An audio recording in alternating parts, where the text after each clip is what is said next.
When I found out that after ultrasounds, after tests, that Trig would be born with Down syndrome, of course that thought occurred to me again.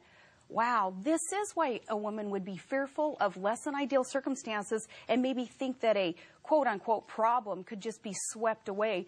And instead, I was able to kind of ratchet back my fears very quickly and remember that, no, so many of us who have that fundamental belief in the sanctity of life and the potential for every human innocent life, I got to fall back on that, and that did lead me to make the right decision in allowing this baby to be born, and this baby now turning out to be the best thing that has ever happened to me and my family. But can you understand where some women, of course I can understand, say, and that's why I wrote about it. I applaud your choice. And that's why I wrote about it as saying that I understand why those thoughts would enter their mind.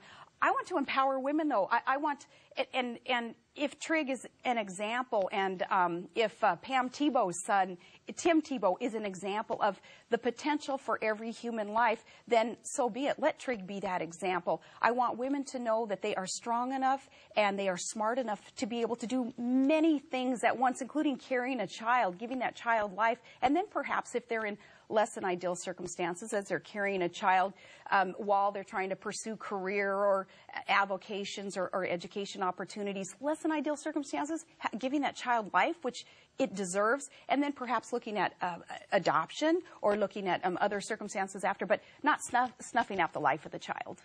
The second thing is your decision to resign as governor of Alaska. Yeah. With 17 months left in your term. You said, I wasn't going to run for re-election, so I was going to be a lame duck. You said that the state was being paralyzed because all of your opponents were filing these lawsuits.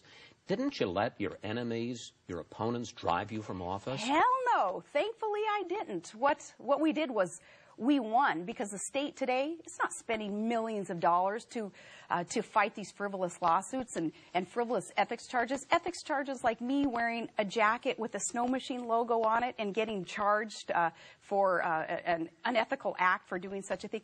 Little piddly petty things like that were costing our state millions of dollars and costing me and my administration, my staff members, about 80% of our time fighting those things. No, we said, we're not going to play this game. We picked our battle, and we said, we're going to get out there and we're going to fight for Alaska's issues, which usually involves energy independence. We're going to fight for these issues on a different plane, and we're not going to let you guys win. You're not going to let. But they're going to think they won because you're no longer governor. Let me just make this. I don't think that they think. Look, I'm sitting here talking to Chris Wallace today. I think some of them are going, dang, we thought she'd sit down and shut up after we tried to do to her what we tried. I don't know that that's going to be. And now we get to talk about energy independence. Now we get to talk about those things that are important to Alaskans and our country. Before we were talking about Ronald Reagan, who you openly admit was your political inspiration and really a formative figure in your developing a political consciousness.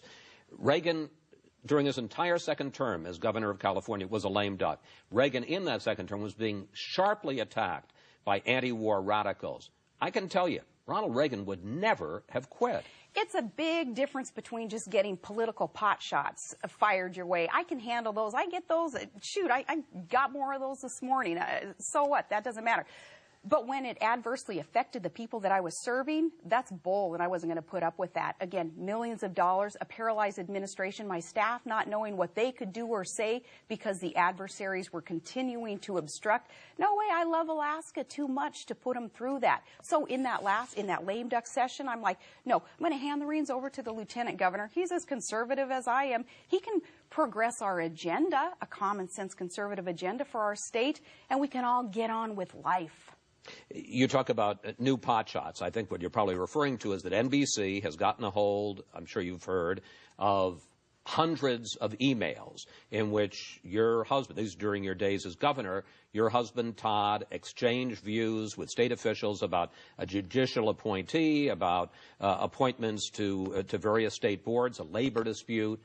Was what he was doing appropriate? Absolutely. And, you know, there are so few people in the political world and the media world that someone like me that we can trust. my husband he's my soulmate, he's my best friend, he's my #1 advisor. I'm going to bounce things off Todd. Nothing confidential that couldn't be shared with others out there in the public. Todd never circulated anything that was confidential and hadn't already been circulated. But it's one thing to he certainly had the right to express his opinion on things, too. But it's one thing to advise you. He was also sending emails to state officials. He was forwarding on emails. And here's another thing. Todd and I being, in some cases, thousands of miles apart, if I emailed him about something, say I was outside traveling, Todd's home, he's there at a desktop, and I'm telling Todd, hey, Todd, print this off for me. I'm going to grab it on my way home because I work off a BlackBerry constantly. For practical reasons, it helped, too. Todd helped as Alaska's first dude with no staff, with no office, being thousands of miles away during a lot of times with his job in Prudhoe Bay on the North Slope and commercial fishing. He helped with workforce development issues that meant a lot to him and people out there in the real world with Carhartts and steel-toed boots and hard hats trying to build this country. Todd helped in that respect. He never got into the minutia of the politics. Todd's too good for that. He hates this kind of periphery political bull stuff that we go through. He's not a part of any of that. And no, more power to Todd for being a good advisor and a good practical person with common sense solutions. We like to do a lightning round. Quick questions, quick answers. So I want you to play along with me here. All right. Attorney General Eric Holder, should he step down? Sure. He should, and I think Rahm Emanuel should step down, too. I think these guys are giving our president wrong advice, and for a variety of reasons, I would like to see them step down. But specifically Holder, why? Yes. Yeah, because of the way that we are treating these terrorists, allowing them our U.S. constitutional protections when they do not deserve them. Should the rule, don't ask, don't tell for the military be repealed? I don't think so right now. I was surprised that the president spent time on that in his State of the Union speech when he only spent about 9% of his time in the State of the Union on national security issues. And I say that because there are other things to be worried about right now with the military. I think that kind of on the back burner is sufficient for now. To put so much time and effort and politics into it, unnecessary. White House Chief of Staff, you mentioned him, Rahm Emanuel. Yeah. You called him out. He used the R word. He said retarded.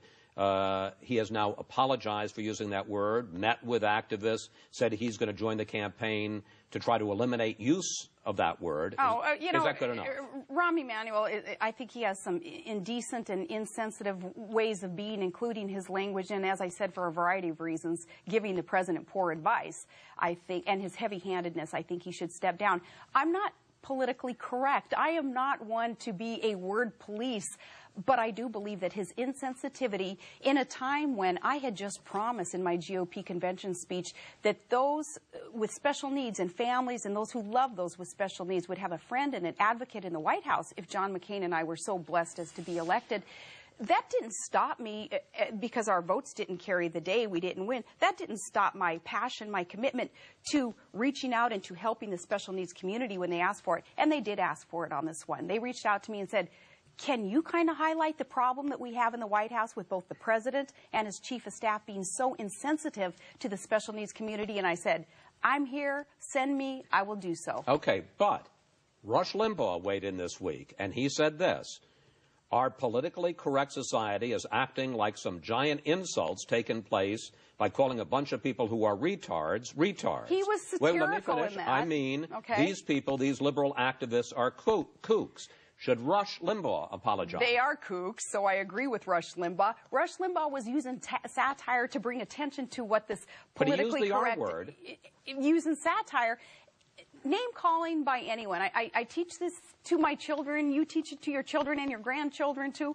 Name-calling by anyone. It's just unnecessary. It just wastes time. Let's speak to the issues and, again, But you know what some people are going to say, Governor, and have said? They say, look, when it's their political adversary, Rahm Emanuel, she's going to call him out. He's indecent, apologize. But when it's a political friend like Rush Limbaugh, oh, it's satire. I didn't hear Rush Limbaugh calling a group of people whom he did not agree with effing retards. And we did know that Rahm Emanuel, it's been reported, did say that. There's a big difference there. But again, name-calling, using language that is insensitive by anyone, male, female, Republican, Democrat, it's unnecessary. It's inappropriate. And let's all just grow up.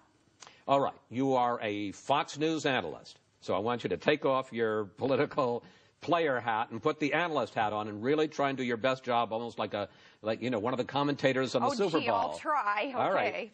Handicap the 2012 GOP presidential race for us. Who's the front runner? No idea. I have no idea. Well, you're not a very good analyst. Well, fire me then, Roger. Sorry.